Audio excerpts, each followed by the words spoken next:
මේ සෝබාදහම තුල ගැහැණු සහ පිරිමි කියලා කොටස් දෙකක් ඉන්නවා. ගැහැණු සහ පිරිමි. එතකොට අපි ගහක් ගමු. සමහර ශාකවල ගැහැණු මල් විතරයි හැදෙන්නේ.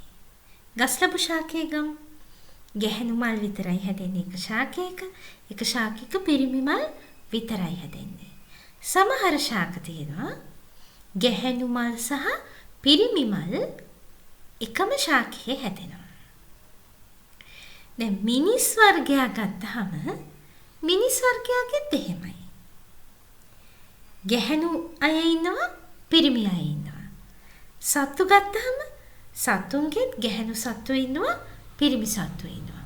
මේ අතරේදී සමහර සත්තු ඉන්නවා ද්විලිංගිකතාවය පෙන්වන අයත්. එතකොට දැන් මේ තුල අපිට පුදුමාකාර විදිහට මෙහි ගැඹුර අපි සලකා බැලුවහම බොහෝ දේ මෙහි අන්තර්ගත වෙලා තියෙනවා. මේ සෝබාදහම පුදුමාකාරයි. ඒ තුල පුතේ විවිධ සංසිද්ධීන් අපිට නොපෙනෙන මානයන් තියෙනවා. ඒ වගේම තමයි ගැහැණු සිත සහ පිරිමි සිත දෙවිදියක්. ආකාර දෙකක්. අපිට තාම මේවා අපි ගැඹුරට හිතලා නැහැ. මේවා අපි ගැඹුරට හිතපු නැති නිසා අපි අපේ ශක්තිය ගැන දන්නේ නැහැ. ගැහැණු අය ගැහැණුන් අයගේ ශක්තිය ගැන දන්නේ නැහැ. පිරිමි අයගේ ශක්තිය ගැන දන්නේ නැහැ. ඉතින් ඇත්තටම අපි මේ මානයන් නොපෙනෙන කම නිසාම බොහෝ තැන්වල අතරමං වෙලා ඉන්නවා. මේවා හරියට දන්වැලක පුරුක් වගේ ගලපගෙන එන්නට තමයි අවශ්‍ය වෙන්නේ. අපි මේවා ගැන සමාධිගත වෙනකොට මේවා ගැන අපි හිතනකොට අපිට මේ පිළිබඳ විවිධ විදිහට පණිවිඩ ලැබෙනවා. මේක ගැන හිතන්න ඕනේ. හිතනකොට තමයි මේ පණිවිඩ ලැබෙන්නේ. පණිවිඩ ලැබෙනවා කියන්නේ පණිවිඩ ලැබීම් විවිධාකාරයි. සමහර වෙලාවක විවිධ තොරතුරු පත්‍රිකා මගින් මේ පණිවිඩ ලැබෙනවා. එහෙම නැත්නම් සමහර සිදුවීම් මගින් පණිවිඩ ලැබෙනවා. විවිධ දේ අපේ ඇස්වලට පේන්න දීලා ඒවයි සංසිද්ධීන් ගලපලා මෙහෙම තමයි මේක වෙලා තියෙන්නේ. කියන එක අපිට හිතට දැනෙනවා. දැන් ගොඩාක් අය මේ විශ්වයෙන් අපිට පණිවිඩ ලබා දෙනවා කියන එක ගැන අතරමං වෙච්ච ස්වරූපයක් තමයි මට පේන්නේ. මේක හරියට හදන්න ඕනේ. පණිවිඩ ලැබෙනවා කියලා කියන්නේ අවස්ථා සම්බන්ධතා ගලපීමට අපිට උදව් ලැබෙනවා. හිතා ගන්න තේරෙන්නේ නැහැ. දැන් එක්තරා උදාහරණයක් මම ඔබට කියන්නම්. දැන් සාමාන්‍යයෙන් මම දරුවන්ට කියනවා මේ විශ්වයට අපි පණිවිඩ ලබා දීමේදී ඊටාම හොඳින් පණිවිඩ ලබා දෙන්න නම් මම කියනවා ගස්ලබු ගහක් යටට ගියාම පළදරන ගස්ලබු ගහක් යටට ගියාම අපිට ඊටාම හොඳින් මේ විශ්ව ශක්තිය අභ්‍යාස කරන්නට පුළුවන්. මම ඒක හොඳින් අත්දකපු දෙයක්. නමුත් මට මේ පිළිබඳව මම හිතියා මේක මට ගැලපෙනවා කියලා හිතමින් ඉන්නකොට මේ ප්‍රත්‍යක්ෂ කරන්න මගේ වැඩමුළුවක ඉන්න එක දරුවෙක්ම මට කියලා තිබුණා මිස් මට කොතැනටවත් ගිහිල්ලා අභ්‍යාස කරන්න හරියට හැදෙන්නේ නැහැ. නමුත් ගස්ලබු ගහක් යටට ගිහිල්ලා පළදරන හොඳ මේ අපි කිව්වොත් පළදරන ගස්ලබු කියලා කියන්නේ ගැහැණු ගස්ලබුනේ. ගැහැණු ගස්ලබු ගහක් යටට ගියාම ඇයට ඊටාම හොඳින් අභ්‍යාස කරන්න පුළුවන් කියලා. ඉතින් මේක ඇත්තටම ඇත්ත. ඊටාම හරි. දැන් තවත් දරුවන්ට මම හිතනවා දැන් මේ වීඩියෝ එක බැලුවට පස්සේ දරුවෝ මේක ගැන අතදා බලන්න පටන් ගනී. හරියටම හරි. ගැහැණු ශාක තමන්ගේ ගෙවත්තේ තියෙනකොට පුදුමාකාර විදියට ඔබට ඔබේ වාසනාව ළඟා වෙනවා. අපි අර කීමකට කියනවානේ පුතේ පළවෙනියටම ගෙදරකට ගැහැණු දරුවෙක් හරි වාසනාවන්තයි කියලා. ඒක ඒ විදිහම තමයි. ඒකට හේතුව සරුභාවය. ඊට අමතරව ගැහැණු සිතක පුදුමාකාර බලයක් තියෙනවා. ඉතින් මේ ගස්වලටත් මේ බලය ඒ විදිහටම තියෙනවා. ඒක මේ සෝබාදහමේ බලය. පිරිමි සිතක බලය ගැන මම වෙනම වීඩියෝ එකක් කරනවා. දැන් අද කියලා දෙන්නේ මේ ගැහැණු සිතේ තියෙන බලය පිළිබඳව. ඔබට බාහිරින් ඇහෙනවා ඇති මගේ පුංචි දුව hina වෙන හඬ.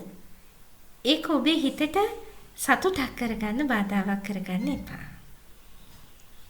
එතකොට ගැහැණු සිතක බලය කොහොමද තියෙන්නේ? ගැහැණු සිතක් කොයිතරම් බලවත්ද? ඒක පුදුමාකාර බලවත්. සාමාන්‍යයෙන් මිනිසෙක් ගත්තහම මිනිසෙකුට මේ ගැහැණු සිතේ බලය සහ පිරිමි සිතේ බලය කියන දෙක අඩු වැඩි ප්‍රමාණ වශයෙන් තියෙනවා. මේ හිතේ බලය කියන්නේ ඇත්තටම අපිට ඇතිවෙන හැඟීම්. මේ හැඟීම් වල තියෙන ප්‍රභේදන අනුව තමයි ඒක ගැහැණු හැඟීමක්ද පිරිමි හැඟීමක්ද කියන එක තීරණය වෙන්නේ. අපිට අර යම් කිසි දෙයක් දිහා මුලින්ම බැල්මටම තීරණය කරගන්න ගැහැණු සහ පිරිමි කියලා කොටස් දෙකක් මේ සෝබාදහම තුල ඉන්නවා. හැබැයි සමහර ගැහැණු ආධ්‍යාත්මයන් තුල ගැහැණු හැඟීම් සහ පිරිමි හැඟීම් වල අඩු වැඩිතාවන් තියෙනවා.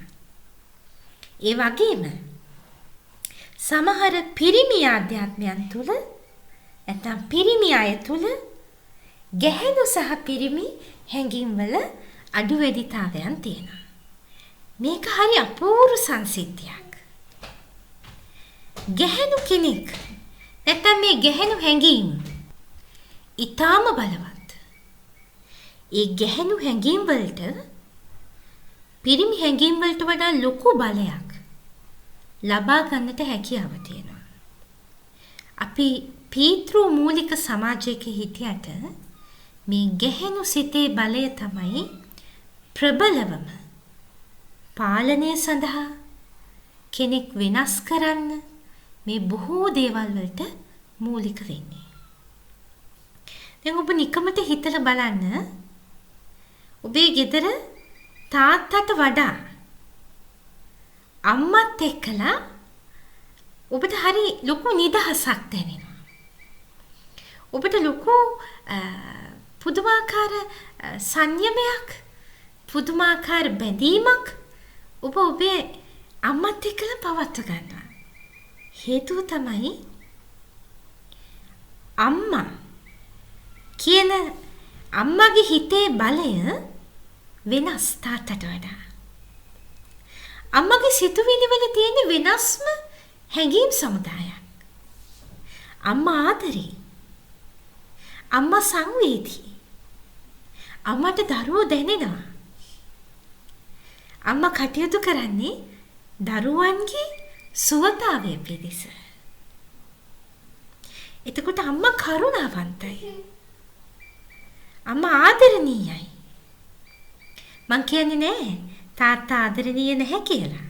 ඒක මං ඔබට තවදුරටත් හොඳට තේරුම් කරලා දෙන්නම්. නමුත් අම්මගේ හෝමෝන වලින්ම අම්මට ලැබිලා තියෙන දෙයක්. ගැහැණු අය හරීම බුද්ධිමත්. ඒ වගේම වුන් පුදුමාකාර තමන්ට ලොකු ආත්ම ධෛර්යයක් තියෙනවා. ආත්ම ශක්තියක් තියෙනවා. ඒකනේ පුතේ අම්මා කෙනෙක් ඉතාමත්ම දුකක් විඳලා පුදුමාකාර මේ ලෝකේ තියෙන ප්‍රබලම වේදනාව විඳලා දරුවෝ බිහි කරනවා. ඒ වේදනාව දරන්න ඇයට හැකියාව තියෙනවා. ඒ තරම් ශක්තියක් ඇය තුළ තියෙනවා.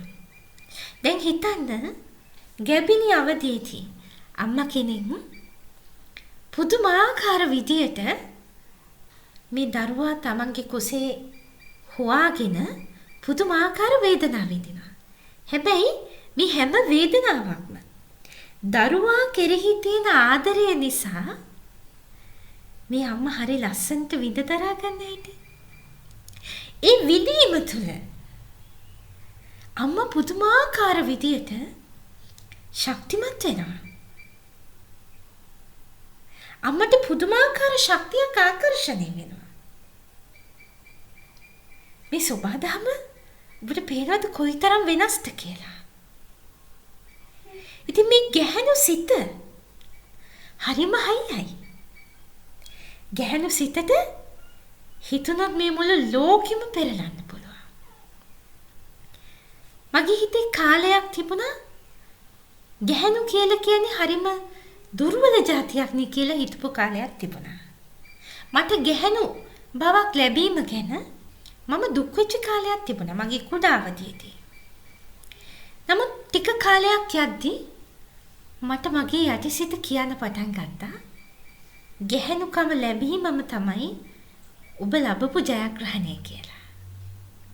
ඕ හැම දෙයක්ම සතුටින් බාරගෙන හැම දෙයකටම සතුටින් hina වෙලා ඉන්න හැකියාව පුදුමාකාර විදිහට ගැහණු අයට තියෙනවා. ඒ බලේ කොච්චර තියෙනවද කියලා හිතන්න. ඕන දෙයක් හිතින් අයින් කරලා විඳ දරා ගැනීමේ හැකියාව, උපේක්ෂා සහගත බව පුදුමාකාර විදිහට ගැහණු හැඟීම් වැඩි අයට තියෙනවා. උන් හරිම අවංකයි. ගැහණු සිත තුළ පුදුමාකාර ශක්තියක් තියෙනවා. ඉතින් එතකොට මේ හැඟීම්ම තමයි ශක්තිය බවට පත් වෙන්නේ. මේ හැම දෙයක්ම හොඳ හැඟීම්. පරාර්ථකාමී බව, ආදරය. දැන් ඔබ දන්නවා අපි ගත්තොත් පුංචි දරුවෙක් කඳනකොට කිරි තියෙන තව අම්මා කෙනෙක්ට හිතනවා ඒ දරුවට කිරි ටිකක් දෙන්න. බලන්න මේ තුල තියෙන ආදරය, මේ තුල තියෙන ශක්තිය. මේ නිසාම මේ කාන්තා හැඟීම් කියලා කියන්නේ මේක අපි මේක ලිංගිකත්වයට පෙරල ගන්නට එපා. දැන් අපි දන්නවා මේ සමාජයේ අපි ගත්තාම ගැහණු සහ පිරිමි කියන දෙකොටස අපි ගත්තාම මේ කොටස් දෙක ගත්තාම මේ කොටස් දෙක තුල සමහර අය ඉන්නවා සමහර පිරිමි අය ඉන්නවා ඔවුන්ට හිතෙනවා තමන්ගේ කේශ කලාපේ වැඩියෙන් හදාගන්න. කරාඹු පළඳින්න හිතෙනවා. උන් හරි සංවේදී. උන්ට තියෙනවා ලොකු හැඟීමක්. උන් දරුවන්ට පුදුමාකාර ආදරේ. උන් රණ්ඩුවට යන්නේ නැහැ. හරිම මිත්‍රශීලී. මේක මේ සිතේ ගැහණු හැඟීම. ඒක තමයි මේ ගැහණු හැඟීම කියලා කියන්නේ. දැන් මේකෙදි මම කියන්නේ නෑ ගැහණු හැඟීම සහ පිරිමි හැඟීම් කියන්නේ ඇත්තටම දෙකක්. මම මේකෙදි පොඩ්ඩක් ඔයගලන්ට කියලා දෙන්නම් පිරිමි හැඟීම් ගැන. පිරිමි හැඟීම් මේ තරම් නෑ. උන්ට යන්න ඕනේ කොහොම හරි බින්දගෙන ඉස්සරහට යන්න ඕනේ. කඩා බින්ද දාගෙන හැමෝම පීඩාවට පත් කරගෙන උන් පෙන්නන්නේ ශක්තිය. ගැහණු අය නෙමෙයි. ගැහණු සිත ඊට වඩා වෙනස්. ගැහණු සිත තුල ලාලිත්‍ය තියෙනවා. ගැහණු සිත ආදරණීයයි. ආදරයයි මේ විශ්වයට දෙන්නේ. එතකොට මම කියන්නේ නෑ පිරිමි හැඟීම් හොඳ නෑ කියලා. ඒ අවශ්‍යයි. නමුත් ගැහණු සිතට පුදුමාකාර විදිහට බලය ඒක රාශී කරගන්නට පුළුවන්. බලය ඒක රාශී කර ගැනීම තුළින් ශක්තිය ආකර්ෂණය කර ගැනීම තුළින් පුදුමාකාර විදිහට ගැහණු සිතකට සෞභාග්‍ය යසයිසුරු Tamanට අවශ්‍ය ඕනම දෙයක් ආකර්ෂණය කරගන්න පුළුවන්. ඒ නිසයි පවුලක තාත්තා නැතත් අම්මා ඊටාත්ම ආදරණීය විය යුත්තේ. අම්මගේ ආදරය තුළ දරුවෝ හැම කෙනාම එකිනෙකට බැඳලා තියාගන්න පුළුවන්. පවුලක මේ විදිය වගේම රටක නායකත්වයේ තුලත් මේ ආදරණීය සිතුවිල්ල කියන එක ආදරය අම්මගේ ආදරය කියන එක පුදුමාකාර විදිහට තියෙන්නට ඕනේ. ඒ කියන්නේ හැම කෙනාම දරුවෝ විදියට සලකන්න පුළුවන් ලොකු භක්තිමත් හැඟීමක්, ලොකු ආදරණීය හැඟීමක්, ලොකු ලෙන්ගතු හැඟීමක් හැම කෙනාටම තියෙන්න ඕනේ. එහෙම සාර්ථක නායකයෙක් ඉන්නවනම් ඒ නායකයා වටා ඔහුගේ රටවැසියන් එකතු වෙනවා. ඒ නායකයා හිතනවා හදවතින්ම දැනෙන ආදරය කියන මේ බැඳීම එක්කලා ඒ ඔහුගේ සිතුවිලි ඒක පෙන්වන දෙයක් නෙමෙයි. ඔහුගේ හැඟීම, ඔහුගේ හිත, ඔහුගේ සිතුවිලි වලින් ඔහු මේ හැම කෙනාම එකට එකතු කරගන්නවා. හදවතින් මේ ආදරය තියෙන්නට ඕනේ. ඔබ මේ අහන ඔබ පවුලක අම්මා කෙනෙක්. ඔබ පවුලක තාත්තා කෙනෙක් වෙන්නත් පුළුවන්. එහෙනම් ප්‍රබලම දේ ඔබ ඔබේ හිතට දැනෙන්න ඔබේ දරුවන්ට ආදරය කරන්න. ඔබේ හිතට දැනෙන්න ඔබේ ඒ හිතේ තියෙන ගැහැණු සිතුවිලි වලට අවදි වෙන්න දෙන්න. ආදරණීය වෙන්න. කරුණාව දක්වන්න. දයාව දක්වන්න. මෛත්‍රිය දක්වන්න. මේ සිතුවිලි වැඩි දියුණු කරන්න තවත් බොහෝ රහස් තියෙනවා. ඒ රහස් මම ඔබට ඉදිරියේදී කියලා දෙන්න බලාපොරොත්තු වෙනවා. මේක සම්පූර්ණයෙන්ම සිතත් එක්කලා කරන ගනුදෙනුවක්. සිත නිවැරදිව පවත්වාගෙන යනවා නම් අනිවාර්යයෙන්ම මේ සබාධමේ තියෙන ප්‍රබල ශක්තිය තමන්ට ආකර්ෂණය කරගන්නට පුළුවන්.